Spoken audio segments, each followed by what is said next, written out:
Mathieu Martel avec vous, directement de Montréal. Je salue nos amis de la France.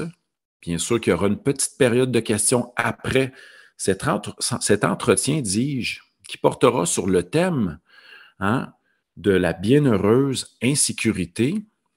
Et à la base, on peut penser a priori que ces deux éléments-là ne vont pas bien ensemble, surgissent comme un paradoxe. Et dans les figures de style de la langue française, on appellera ça un oxymore. J'en parlerai dans quelques instants. Mais avant cela, pour ceux qui ne me connaissent pas, Mathieu Martel de Montréal, Esprit libre, auteur, conférencier, professeur de philosophie au collégial. Donc en France, on dit professeur de lycée. Depuis 15 ans, conférencier depuis une quinzaine d'années également, passionné de transmission, sur le chemin comme vous, sur le chemin quotidien des prises de conscience et de l'éveil à chaque instant.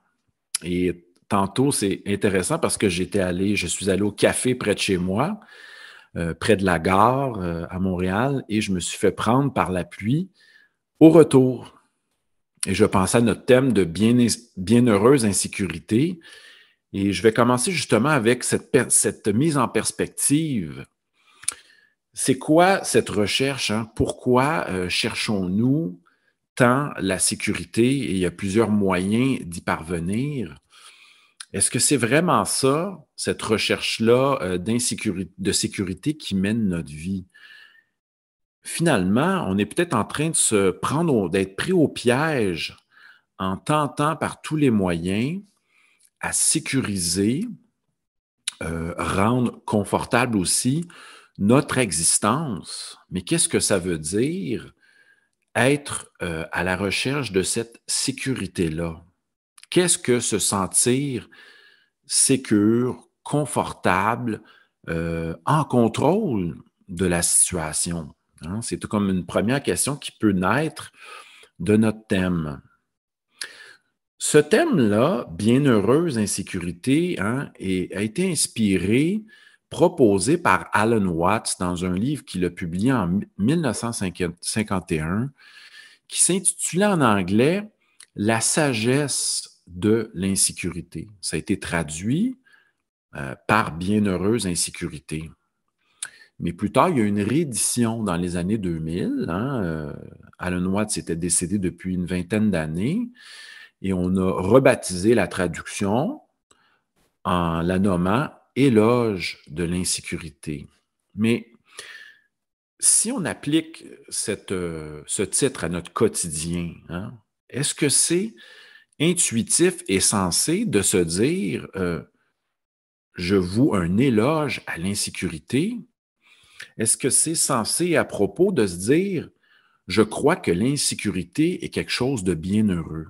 Donc, à première vue, ça ne résonne pas avec nous, cette affirmation-là de déclarer « je recherche l'insécurité est une bonne chose ». Ça va un peu à contre-courant, c'est un peu contre-intuitif que de vouloir rechercher cette insécurité-là. Donc, je pense qu'Alan Watts, il va d'un paradoxe, il veut choquer l'esprit des gens pour amener justement à cette lecture-là, cette lecture de son livre. Je fais un petit parallèle, c'est drôle, quelques années plus tard, mais de manière posthume, on publiera un livre de Fernando Pessoa qui portera non pas sur l'insécurité, mais sur l'intranquillité.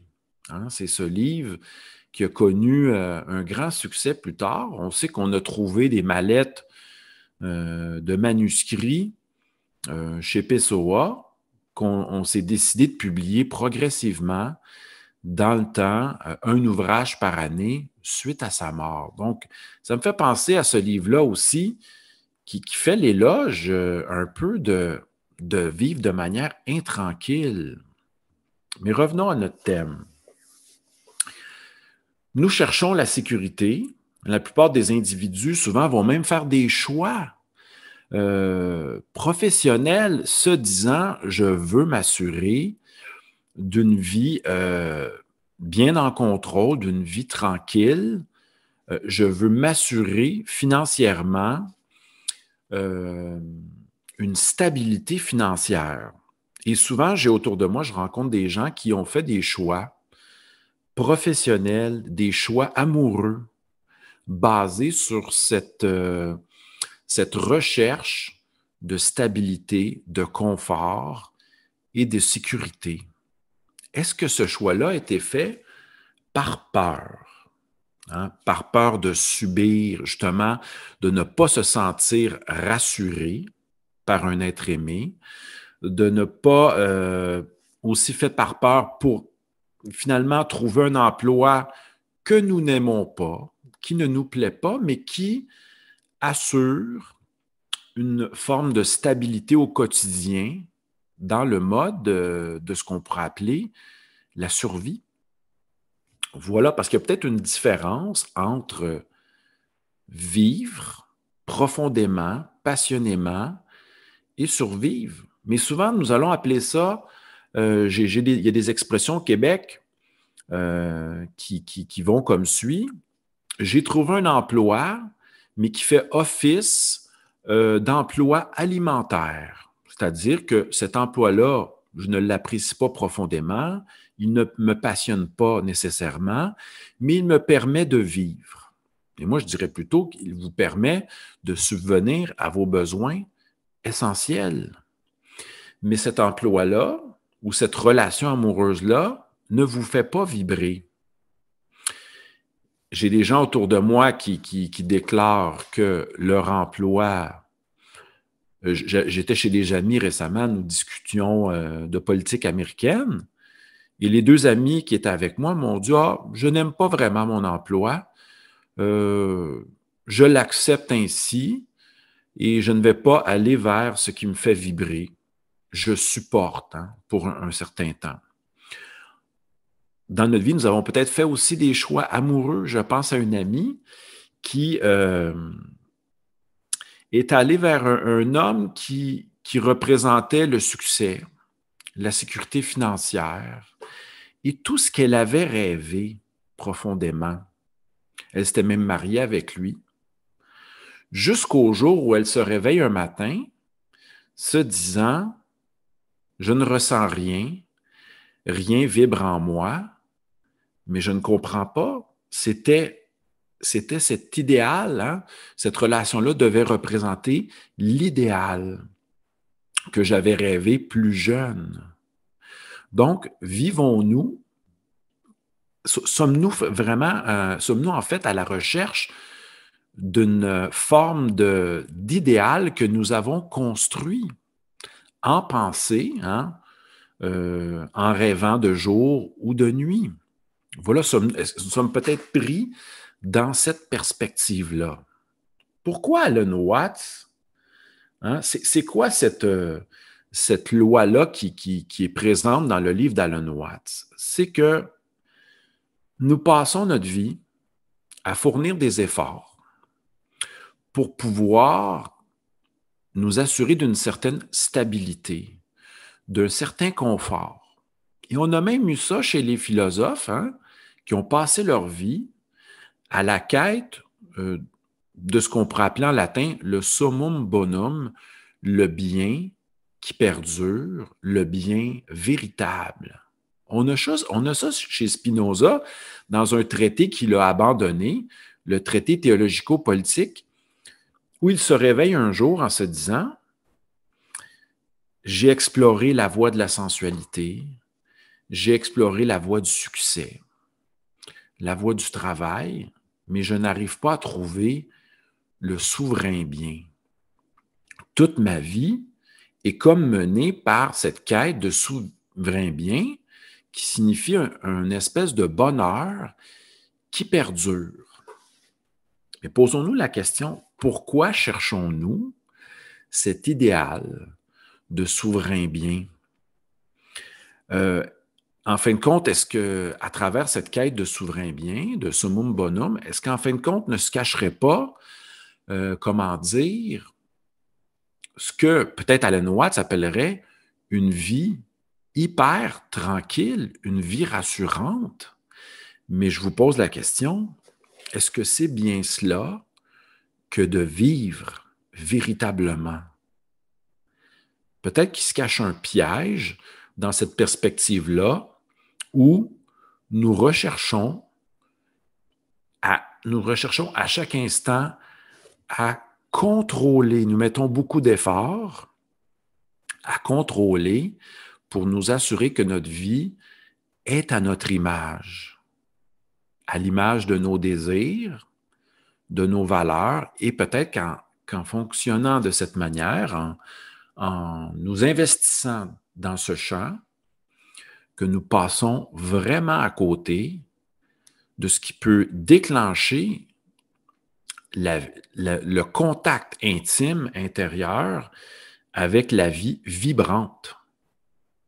Donc, c'est sous ce piège. Et Alan Watts déclare, il utilise une figure, hein, plus j'essaie, lorsque je suis à l'eau, hein, admettons que je me suis jeté à l'eau et que j'ai peu de rudiments de nage, plus j'essaie de me débattre dans l'eau de la mer, qui est, mettons, agitée, moins je vais flotter. Hein? Il y a peut-être un paradoxe ici. Et moins, et plus je m'abandonne, hein?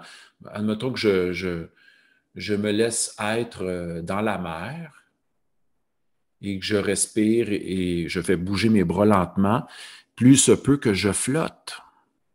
Donc, ici, je vous invite à rencontrer un paradoxe que je vais traduire d'une autre manière.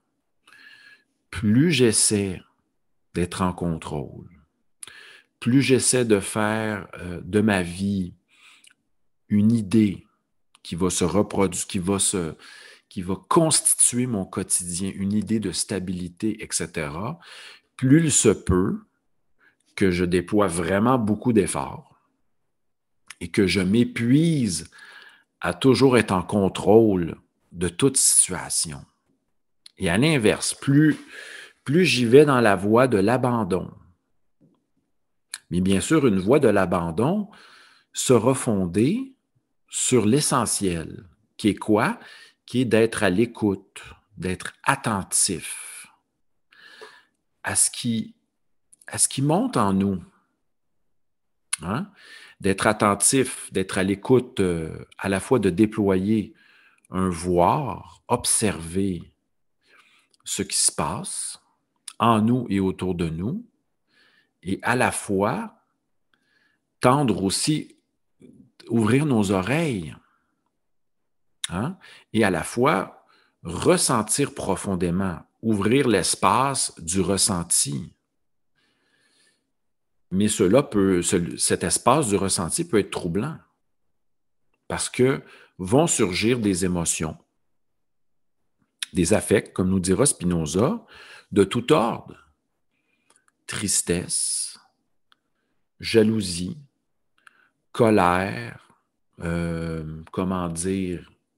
désir, amour, etc.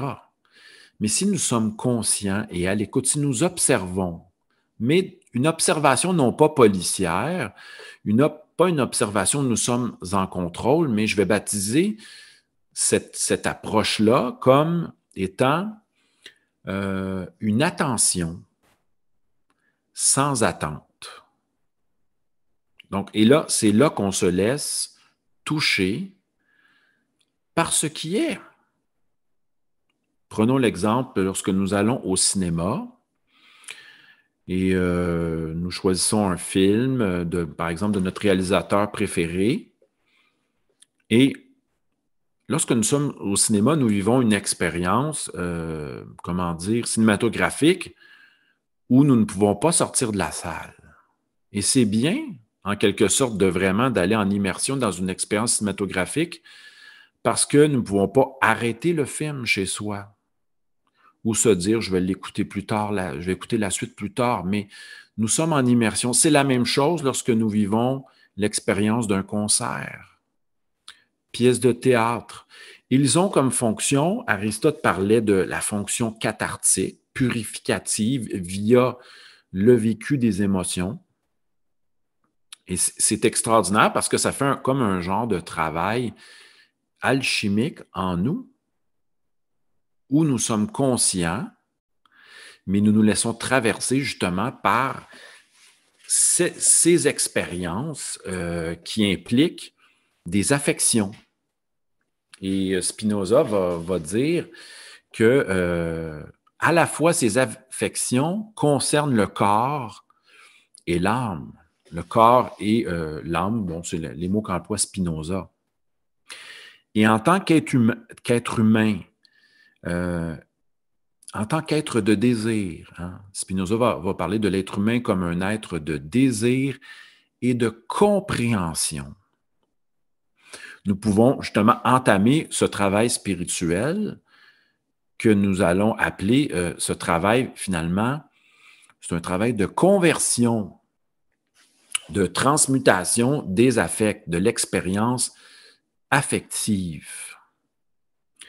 Donc, Alan Watts ne nous dit pas, il ne nous dit pas que notre quotidien est employé à justement éviter toute forme de perte de contrôle. Vivre, c'est plonger. Hein? C'est sortir de chez soi, d'abord, et de ne pas savoir ce qui va se passer.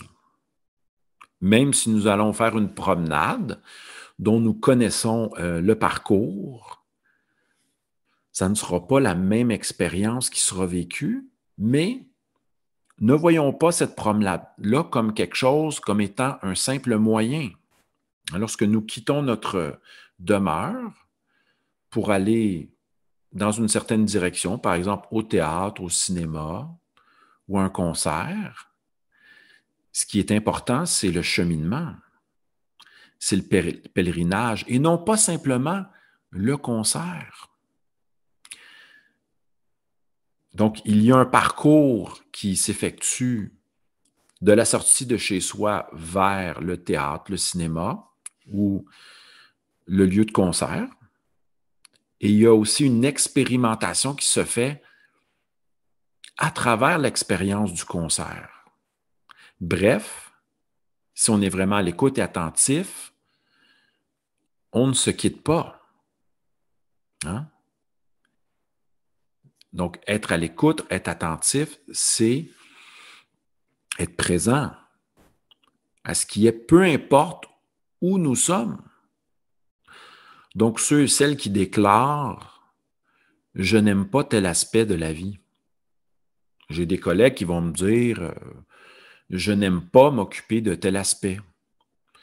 Je ne vois pas ce qui se passe dans... Par exemple, on a nos locaux à l'école de corridor où il y a des locaux de professeurs. Et j'ai des professeurs qui ne voient pas, qui ne savent pas que leur fenêtre est ouverte. Il fait moins 30 degrés dehors, puis ils n'ont pas cette conscience corporelle de l'environnement. Mais comment dire, il se passe quand même quelque chose, même si cette chose-là ne concerne pas nos intérêts profonds. Je donne un autre exemple. Au sortir du train, parce que des fois, je prends le train de banlieue pour aller enseigner, j'ai justement ce même collègue qui me dit « Peut-on se dépêcher pour arriver au collège? » Je lui demande pourquoi. Il dit « Ma vie, je suis débordé de projets, je veux me dépêcher de quitter la gare pour aller à mon bureau. » Donc, il veut marcher de manière rapide et prestement, mais je me dis intérieurement, il se passe quand même quelque chose lorsque nous quittons le train et nous allons vers le collège. C'est important ce qui est en train de se passer ici maintenant. Et mon collègue il semble me dire que sa vie, elle est pleine de désirs et pleine de projets à réaliser. Donc, ce qui se passe au niveau de l'environnement n'est pas important. Et moi, je dirais que, étant donné que la vie est toujours ici et maintenant, et que nous avons aussi accès à l'essentiel ici et maintenant, l'important de la vie n'est pas ailleurs. Donc, en ce moment, je suis en contact avec vous, je vous perçois à travers un médium, mais je ne suis pas séparé de vous. Et voilà ce qui est important. Voilà, l'important se passe ici maintenant. Revenons à notre thème de l'insécurité. Donc, quand Alan déclare de façon paradoxale, en employant un oxymore, donc deux thèmes opposés, parce que jamais un être humain normal, par exemple, va associer le bonheur à l'insécurité, mis à part ceux qui recherchent peut-être des sensations fortes et des expériences d'adrénaline intenses. Mais cette quête d'expérience intense, Alan Watts nous dirait peut-être que c'est justement une fuite face à nous-mêmes, face à ce qui nous inquiète. Hein? Certains y vont d'une fuite en avant. J'écoutais hier un analyste économique me dire, intéressant parce que c'est un analyste financier qui se dit, j'ai besoin d'être toujours occupé, car même si je suis analyste financier, je suis extrêmement angoissé et anxieux car je ne contrôle pas ma situation économique actuelle est acceptable. Eh bien, je m'en tire quand même bien, mais ça pourrait changer. Et j'aime mieux être occupé à 1000 projets, ne pas penser à ça, car je crois que mon anxiété, mon angoisse pourrait augmenter. Si on dit oui, si on accueille cette anxiété, cette angoisse-là, non pas en créant un mur avec cet état intérieur, mais en l'embrassant, donc paradoxalement, on dit oui, par exemple, je me sens nerveux, je me sens angoissé, je suis conscient que ces émotions m'envahissent. Lorsqu'on dit un oui et qu'on embrasse la situation, déjà là, on évite cette distance et on revient en contact avec une énergie. Peut-être c'était... Et on peut vivre cette expérience-là quand on vit un moment émotionnel à travers, je rappelle, le spectacle, l'expérience musicale, théâtrale ou cinématographique, ou même à travers une expérience vécue de rupture amoureuse ou de repositionnement amoureux où l'autre nous dit quelque chose qui nous fait éprouver de la tristesse et nous déçoit profondément, mais le vivant est là. Mais nous, peut-être quelquefois, nous divisons la vie en catégories, le bienheureux, le malheureux. Et nous voulons de manière intuitive et certaine épicurienne, hein, en quelque sorte, au sens hédoniste, au sens premier, rechercher le bienheureux, l'agréable et éviter le malheureux.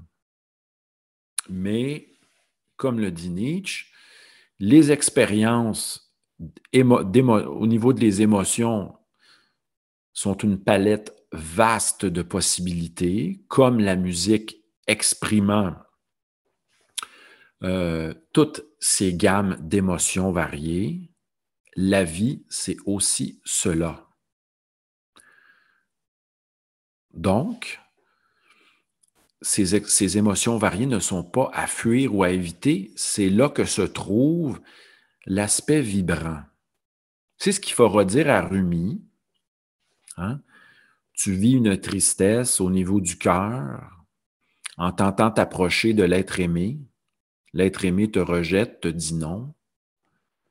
Et là, tu éprouves une tristesse. Sache que cette tristesse-là réduit la distance entre toi-même et ton cœur.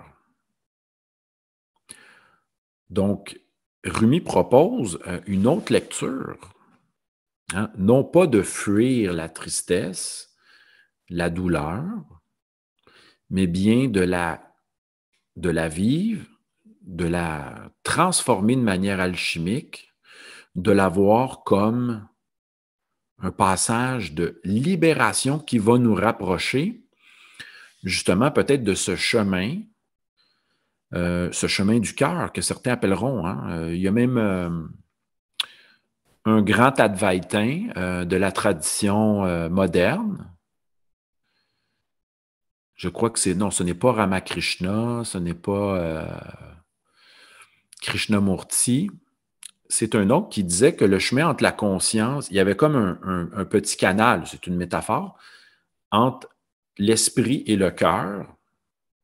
Non, il y a comme un petit trou dans le cœur où la conscience passe. Mais c'est une métaphore, bien sûr, mais sachez que lorsque nous expérimentons ces moments même de difficulté financière ou quoi que ce soit, si nous sommes à l'écoute, alerte et attentifs, il se passe une conversion, hein, une transformation du regard, mais qui passe par le oui à l'émotion, qui est un...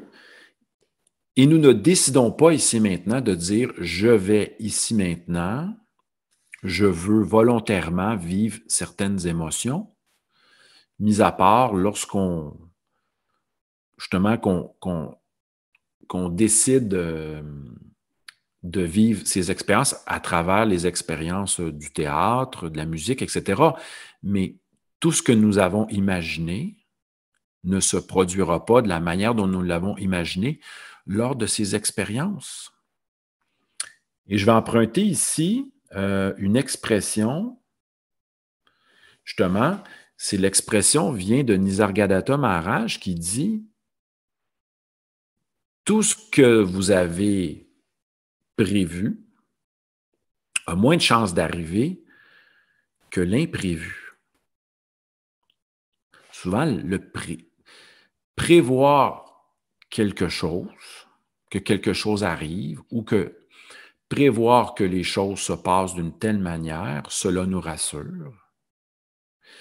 Mais sachez que si vous êtes vraiment attentif dans votre journée, il y a beaucoup de moments imprévus qui vont survenir, advenir, et même vous déstabiliser. Et ces moments-là seront les moments que quelquefois on appellera des moments même magiques, des moments de synchronicité. Et nous n'aurions même pas pu le prévoir que ces moments-là arriveraient. Et c'est ces moments-là qui vont justement nous réveiller, nous ramener au plus vivant. Donc, je reprends les expressions. Nous voulons peut-être nous rapprocher de la vie vibrante et vivante, mais cela nous fait peur. Mais c'est cela, justement, la vie est ainsi. C'est cette vie-là, quelquefois même, que moi-même, nous fuyons en organisant notre quotidien, en contrôlant les paramètres, etc.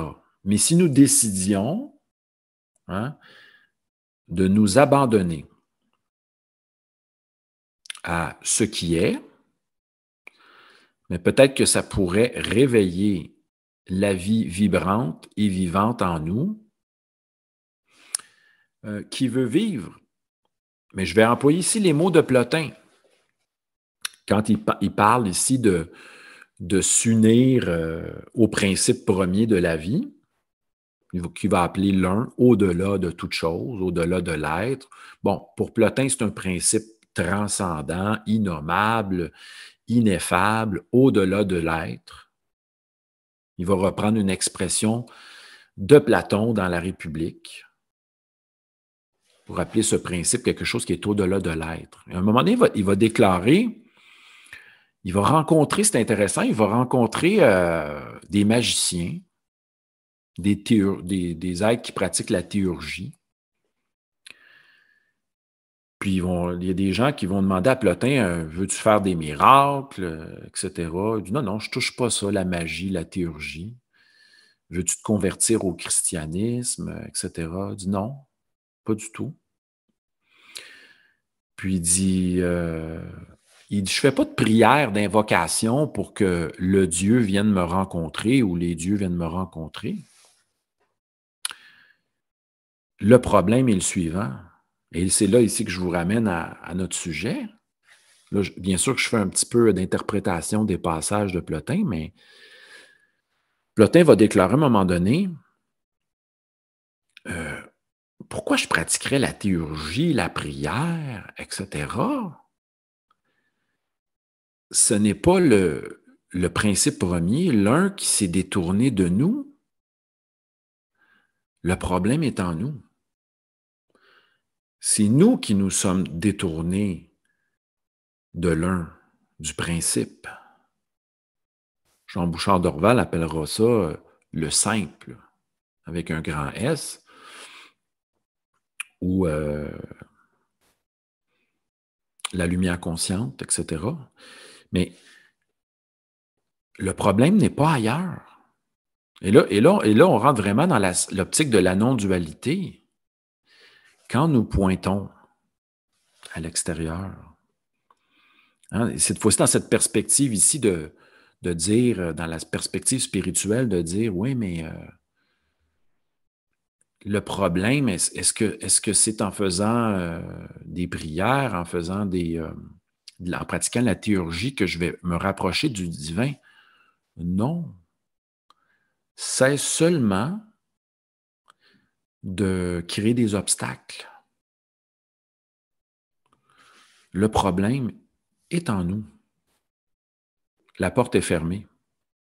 Nous ne vivons pas, je reprends l'expression de Jean Bouchard Dorval, nous ne vivons pas la fenêtre ouverte. La porte est fermée. La fenêtre est fermée. Donc, cessons de pointer les situations, les gens, le contexte actuel. Il est possible, ici maintenant, de progressivement, et peut-être même d'une façon plus directe, de vivre la fenêtre ouverte. Ça veut dire quoi? Justement, et là, on touche notre sujet. Vivre sans protection et sans filet. Mais je reposerai la question, qui le peut? Vivre sans protection et sans filet. Nous sommes peut-être tous et toutes un peu affairés à chaque quotidien à garder le contrôle et de ne pas se laisser déstabiliser par les rencontres, par les événements. Et de se rendre compte que, comme mon ami Pierrick, près de chez moi, qui a rencontré son maître spirituel, un beau chat noir, qui s'appelle Mab, M-A-B. Mais finalement, sur son collier, à chaque fois qu'on tente de vérifier le nom du chat sur son collier parce qu'il appartient à un voisin, le chat ne veut pas qu'on regarde son nom, ni son numéro de téléphone qui est sur son petit collier ici. Finalement, son vrai nom, ce n'est pas Mab, mais Pierrick l'a baptisé Mab. C'est Bab. Je suis allé vérifier hier la signification. Ça veut dire passage. En langue arabe, etc. Passage, je crois, Bab. Seuil, intéressant. Le chat qui représente le passage, le seuil. Et c'est devenu le maître spirituel de mon ami Pierrick. Pierrick lui dit, je lui parle comme si c'est un être humain, il me comprend. Mab, as-tu faim? Il miaule. Mab, je vais devoir étudier, donc il va falloir que tu quittes. Et là, Mab quitte, etc. Donc, qu'est-ce que je veux dire par là? Les rencontres que nous faisons au quotidien, ces rencontres-là, voilà nos maîtres sur le chemin. Donc, nous ne sommes pas, nous sommes les êtres en apprentissage et nous rencontrons des gens, des humains, des éléments de la nature qui vont nous aider à faire des prises de conscience sur nous-mêmes. Je compte une autre histoire. Un ami me dit, je rencontre souvent des gens originaux et extrêmes sur le chemin, mais ces gens-là parlent sans arrêt, je n'arrive pas à poser de questions. Mais peut-être que mon ami a un apprentissage à faire à travers ça. Il prend conscience qu'il est devant quelqu'un qui ne le laisse pas la place pour placer un mot. Revenons à ce qui arrive. Est-ce que ça parle de nous-mêmes? Une autre amie fait l'expérience. J'ai voulu aider un itinérant. Et peut-être que cet ami-là faisait simplement ça pour, justement, voulait donner de la nourriture ou quoi que ce soit, l'itinérant. Simplement, elle faisait cette action-là simplement au nom du bien. Et peut-être que cette action-là n'était pas profondément ressentie. Et l'itinérant, l'envoyait paître. Comme quelquefois, elle aidait d'autres amis dans la perspective qu'il est bien d'aider quelqu'un en difficulté, mais ce n'était pas profondément ressenti.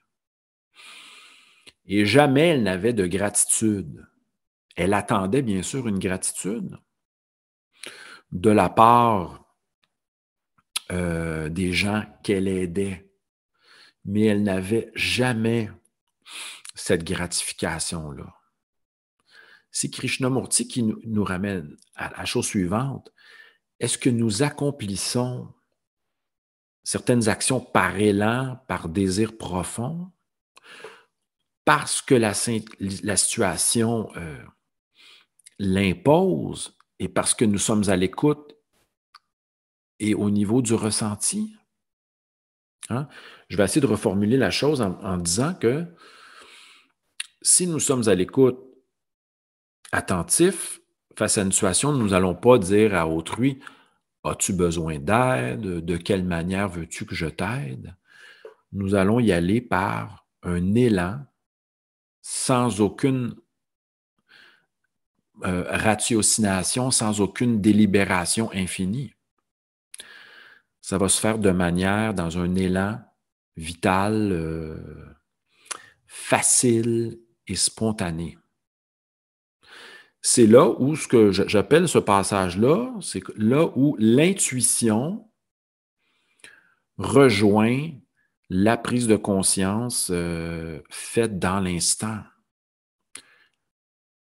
Il n'est plus question de se poser des questions, de trop réfléchir, de trop délibérer. Intuition et élan ne font qu'un. Et c'est intéressant de se surprendre, par exemple, de se surprendre. Quelquefois, je sors du métro Sherbrooke à Montréal, et je vois quelqu'un, un itinérant, demander quoi que ce soit, et tout d'un coup, j'ai un élan, toute seule, sans pensée, qui se fait. Ça peut être la même chose aussi quand vous appelez un ami d'un élan. Vous le sentez immédiatement et vous le faites. On appellera ça agir de manière spontanée, intuitive, en suivant l'élan. Alors, si la vie regorge de problématiques, hein, nous avons tous et toutes nos défis relationnels, nos défis au quotidien pour vivre, survivre, etc. Donc, à tout moment, en plus, nous pouvons, être déstabilisés par des situations météorologiques, des situations qui sont de l'ordre d'une blessure, d'une maladie, d'un deuil, ce que Karl Jaspers va appeler les situations limites. Mais si ces situations-là étaient des occasions pour ressentir davantage, hein, donc, au lieu de les voir comme des obstacles à notre bonheur, à notre vie bienheureuse, si nous les voyons comme des occasions de nous éveiller, de prendre conscience au quotidien. C'est pour ça qu'Alan Watts déclarait, et c'est là que la vie des gens qui ont eu beaucoup de défis, qui ont fait face à plusieurs obstacles, c'est peut-être ces gens-là qui souffraient beaucoup, qui étaient le plus vivants et qui prenaient ces moments-là pour soit créer une œuvre artistique, se dépasser ou s'éveiller, sortir du sommeil. C'est peut-être génial, mais souvent, nous ne voulons pas cela. Donc, nous nous enfermons dans un cadre connu. Ce n'est pas pour rien que Krishnamurti a déclaré « Non, quitter le connu est plus difficile pour nous que d'aller vers l'inconnu. » Donc, encore un paradoxe. Lorsqu'il nous invite à aller au-delà du connu et de goûter à l'inconnu, qui va nous aider à nous éveiller, il nous dit que nous sommes davantage, comme certains sont accrochés au malheur, au problème, d'autres sont s'accrochent au connu. Ce n'est pas le connu qui ne nous intéresse pas, c'est que nous sommes paradoxalement, trop attachés au connu. Voilà. On va y aller dans quelques instants avec des questions, bien sûr. Je vous remercie. Merci à Jean Rivet pour cette belle invitation de webinaire, le retour des webinaires après 4 mois d'absence. Merci à Jean Rivet de voxpopuli.tv. Merci à tous et à toutes d'être présents et présentes. Sachez que vous allez pouvoir réécouter cette rencontre en rediffusion, en replay. Sachez aussi que si vous allez sur voxpopuli.tv sur YouTube, vous avez toutes nos 8 dernières rencontres et de plusieurs conférences de grands conférenciers qui viennent de la France, du Québec, d'à travers le monde sur cette belle chaîne-là. Et je voulais en profiter pour remercier Jean pour cette invitation. On va y aller bientôt avec les questions, mais je m'inspire aussi poursuivre une voix souvent, je m'inspire d'un film de Woody Allen, qui n'est pas traduit en français, mais qui s'intitule « Whatever Works ». Donc, je vais le traduire ici. Ça se traduit par peu importe ce qui fonctionne. Donc, aller vers ce qui est fluide, ce qui fonctionne. Parce que souvent, nous avons de grands plans, de grands rêves, de grands projets, de grands désirs, des listes de critères, des listes de valeurs. Mais le courant de la vie, avec un grand V, nous dirige vers un autre chemin. Et ça, c'est intéressant. Donc ici, je vais aller avec une métaphore.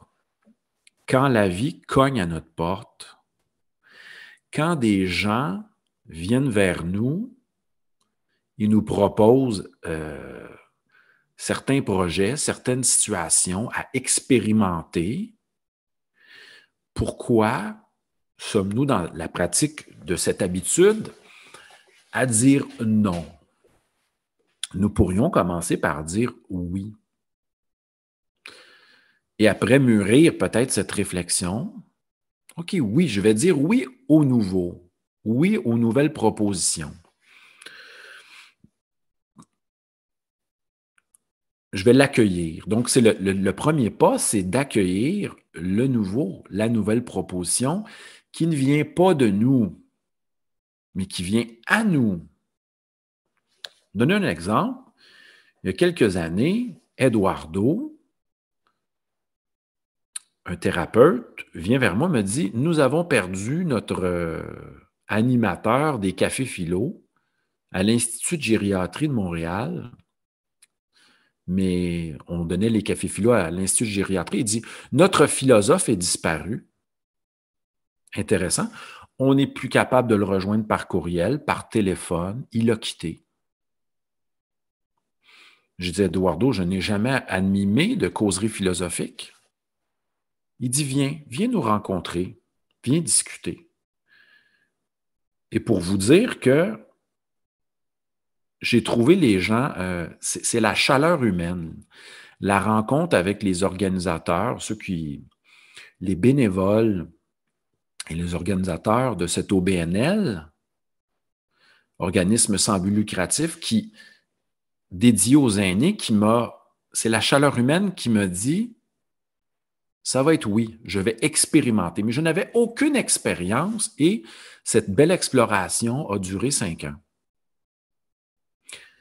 Donc, disons oui aux propositions et allons voir par la suite s'il y a vibration. Dans mon cas, c'était ce qui me fait redoubler le oui, c'est cette chaleur humaine. Donc, pour pouvoir justement explorer dans notre quotidien des expériences qui vont nous ouvrir intérieurement, qui vont laisser la vie circuler de manière plus fluide, on pourrait avoir comme défi de dire, je vais dire oui aux propositions. Un premier oui d'accueil, et après, je vais aller vérifier en rencontrant la personne si ça vibre intérieurement. Parce que quelquefois, c'est important de dire non. J'ai eu des propositions de conférences, webinaires avec des gens en Europe ou d'autres personnes qui voulaient que je participe à un balado. J'ai dit oui, je vais vous écouter. Oui, je vais écouter vos propositions. Mais après, je vais aller vérifier si le oui est vibrant, avec une corde à l'intérieur de mon être. Donc, c'est déjà un premier pas intéressant. On dit oui pour accueillir le nouveau, l'inconnu, mais après, on se demande si profondément il y a vibration. Je vous ramène au film de Jim Carrey intitulé Yes Man. Et c'est Carrey qui était tanné de sa vie. S'il dit un jour, je vais dire oui à tout ce qu'on me propose, à tout ce que je rencontre, jusqu'à un certain moment donné où il se réveille de son sommeil et se dit, est-ce que j'ai vraiment le goût? Donc, c'est beau de se donner des défis, hein, de dire oui au nouveau, à l'inconnu, mais encore faut-il que ça vibre. Et là, je vais vous donner quelques pistes, c'est-à-dire, allons-y avec des verbes. Est-ce que la rencontre que je viens de faire ou ce qu'on me propose m'inspire? Premièrement. Donc, moi, j'ai 5 critères. Est-ce que ça m'inspire? Est-ce que j'ai le goût d'y aller? On y va avec des verbes d'affirmation. Hein? Est-ce que j'y vois un défi stimulant? Deuxième critère. Troisième élément, est-ce que cela s'imposait dans ma vie actuellement? C'est-à-dire, est-ce que c'était de l'ordre d'un certain devoir qui m'appelait, mais j'attendais peut-être une opportunité qui se présente. Donc, quelquefois, je vais vous donner un exemple d'un ami qui avait peut-être négligé ses soins dentaires. Et là, tout d'un coup, il rencontre un dentiste. Ils ont une discussion, puis mon ami dit « Ouais, ça fait quelque temps que je pensais d'aller prendre soin de ma santé bucco-dentaire et j'étais très négligent. Et là, je vous rencontre, je crois que ça s'impose. » Je réfléchissais depuis quelque temps et je crois que certes, ce n'est pas quelque chose qui m'appelle profondément, mais je crois que au niveau du devoir, c'était quelque chose c'était bien le moment c'était le temps que je prenne soin de ma santé bucco-dentaire, par exemple. OK? Donc, à chaque fois que nous avons des opportunités, et l'autre critère que je n'ai pas nommé, est-ce que je le sens profondément? Donc, ce n'est pas grave de dire oui, de dire non après. Je ne le sens pas. Je ne me sens pas inspiré. Je n'ai pas le goût. Ce n'est pas quelque chose que je sens que je dois accomplir par devoir. Je ne me sens pas stimulé. Et cela fait aussi partie de la vie que de dire, je prends conscience que cela ne m'inspire pas, ne m'inspire plus. Et ça, c'est de s'abandonner à ce qui est. Donc, nous vivons et nous frictionnons ces deux voies. Les voies, comment dire, le fait de dire oui à certaines choses et de dire non. Mais nous pensons, lorsque nous disons non, que nous perdons peut-être une opportunité. Mais si au profond de notre être, nous ne sentons rien, il n'y a pas d'appel profond, il n'y a aucun problème à dire non, je ne le sens pas pour l'instant, et cela laisse de la place. Donc, j'ai dit l'automne dernier, je crois, 4 non à des propositions qui n'étaient pas vibrantes et vivantes. Déjà là, c'est cheminer, justement, c'est de s'approcher de la vie avec un grand V. Je vais aller avec un dernier point, puis on pourra poursuivre avec certaines questions. Je vous remercie d'être présente à ce retour sur le thème de la bienheureuse insécurité. Je vais répondre à vos questions dans quelques instants. Et je vais parler un peu, peut-être, tant qu'à ça, de la peur. Hein? Si nous voulons tant la sécurité, se pourrait-il que nous ayons peur? Mais peur de quoi? Quelles sont les plus grandes peurs? Peur de souffrir émotionnellement, peur de souffrir physiquement, peur de revivre des traumatismes qui ont laissé des traces au niveau psychophysique, peur de perdre le contrôle, peur de la mort.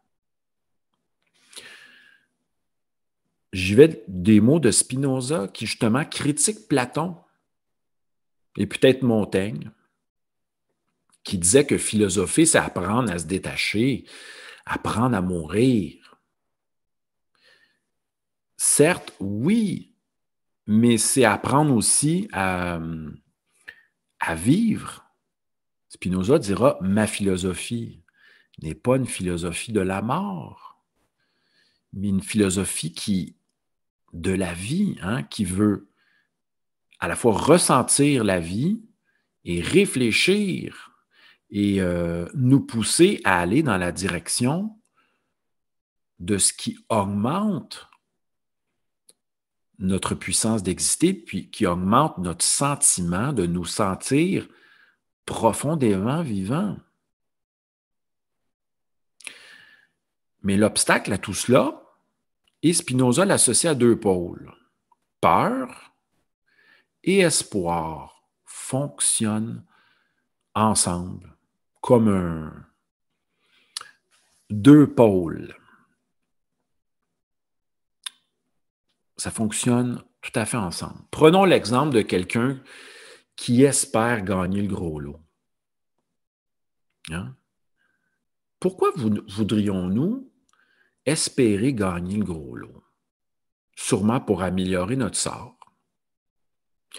Pour faire en sorte que, et si on gagne le gros lot, on gagne une grosse somme qui va nous assurer un confort, une sécurité, une absence de soucis à long terme. Et souvent, ce n'est pas le cas. Souvent, si nous héritons d'une grosse somme d'argent, cela peut augmenter les inquiétudes et l'anxiété, l'angoisse. Pour preuve, j'ai une connaissance qui, justement, j'en parle souvent, m'a déclaré depuis que j'ai hérité de mon père. Je suis inquiète parce que je me dis, je dois faire quelque chose avec cet argent-là. Et là, à chaque fois qu'elle passe à côté d'un investissement qu'elle n'a pas, d'une offre importante qu'elle n'a pas saisie, elle déprime. Puis là, elle déprime en disant, oui, mais je ne fais rien avec cet argent qui est de l'énergie. Cela m'inquiète, je devrais la placer, je devrais m'assurer qu'elle fructifie, d'augmenter mes avoirs. Mais là, donc, elle vit une forme d'inquiétude. Je reviens à mon point. Espérer gagner le gros lot. Espérer que tout change, espérer que l'amour idéal se manifeste, espérer sans rien faire. Mais c'est attendre. L'espérance, nous dit Comte Sponville dans Le bonheur désespérément, l'espérance, c'est une forme, est basée sur une forme d'impuissance. L'impuissance à jouir, l'impuissance à agir et l'impuissance à savoir. Ici, au lieu d'espérer, nous commencions avec le principe premier. Tout est accessible ici maintenant en mon être. J'ai accès à un certain savoir. Mon être suffit. Je n'ai pas besoin d'espérer. Tout est accessible ici maintenant.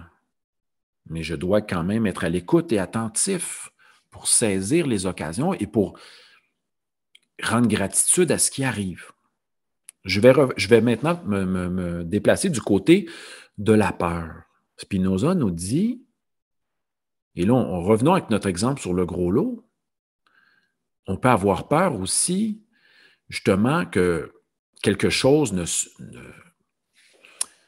survienne pas. On est encore dans l'attente ici, lorsqu'on a peur.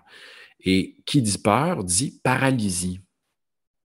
Donc, à la fois, si je viens de gagner le gros lot, j'ai peur de ne pas le faire fructifier, j'ai peur de le perdre, j'ai peur de ne pas savoir quoi faire avec. Et à la fois, quand je n'ai pas le gros lot, j'espère que mon sort soit amélioré par une situation sur le champ hors du connu, vienne pallier à tous mes problèmes. Et ça ne sera pas le cas. Alors, revenons au moment présent. Je vais terminer là-dessus puis aller avec vos questions. Quelle est la plus grande? Je vais répondre quand même à la question. Est-ce qu'il y aurait quelque chose sur lequel s'appuyer, qui serait de l'ordre du souverain bien, du summum bonum? Alors, sur quoi s'appuyer si la vie, comme nous dit Héraclite et Bouddha, est impermanence? Tout change. Spinoza s'est dit, je ne peux pas m'appuyer sur la richesse, je ne peux pas m'appuyer sur les efforts, je ne peux pas m'appuyer sur la renommée, tout peut s'effondrer. Mais que reste-t-il? Quelle est notre ultime sécurité? C'est peut-être le suivant. Ce sera ma proposition pour aujourd'hui. Après, on ira avec vos questions. C'est peut-être Descartes qui est parvenu. C'est-à-dire de se dire « je suis, j'existe, je suis conscient ». Quel cadeau! On avait demandé à Camus quel est le sens de la vie. Camus de répondre « vivre ». Et moi, je rajouterais « vivre de manière consciente et attentive, d'être à l'écoute profonde, ressentir, percevoir. Et Descartes dira dans son fameux « je pense, donc je suis », là, dans le « je pense », c'est très vaste. J'imagine, je ressens, je perçois, je pense.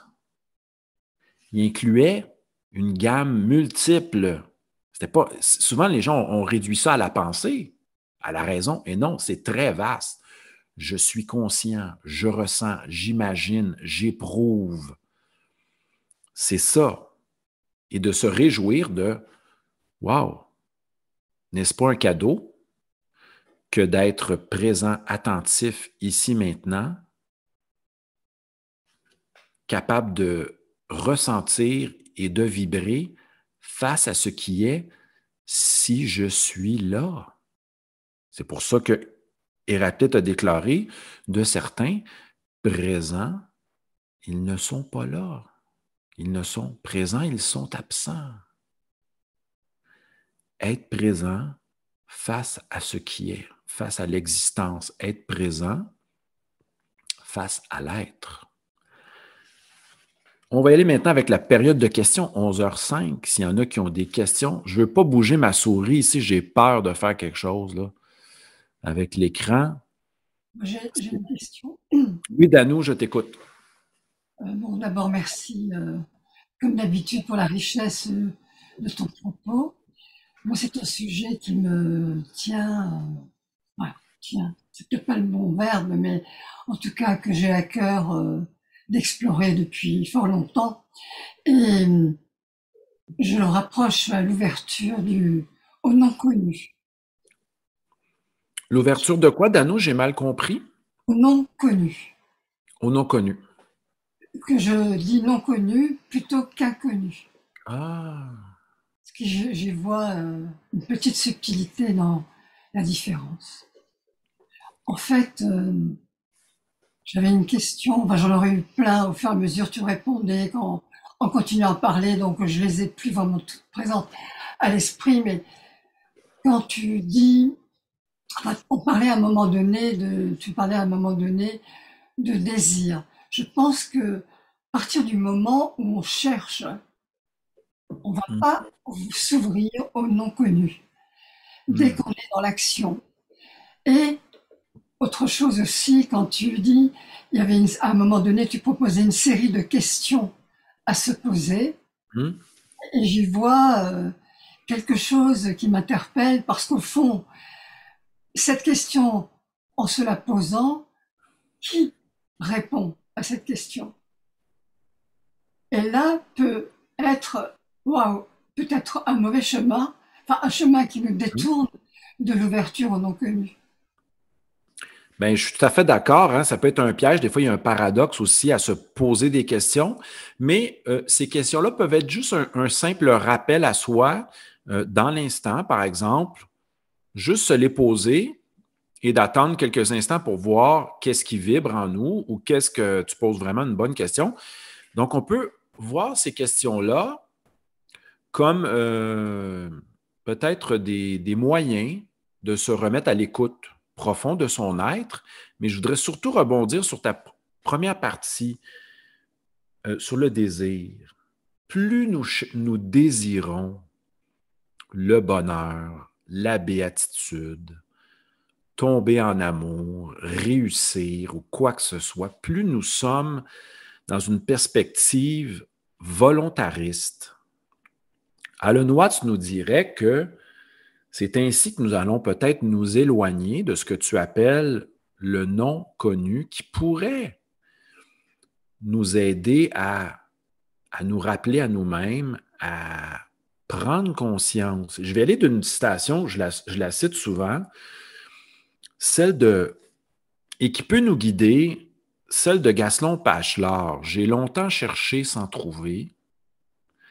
Maintenant, je trouve sans chercher. Et rester dans cette perspective-là de trouver le non connu sans trop vouloir, trop désirer ardemment, parce que semble-t-il qu'on ait été éduqué dans cette voie-là.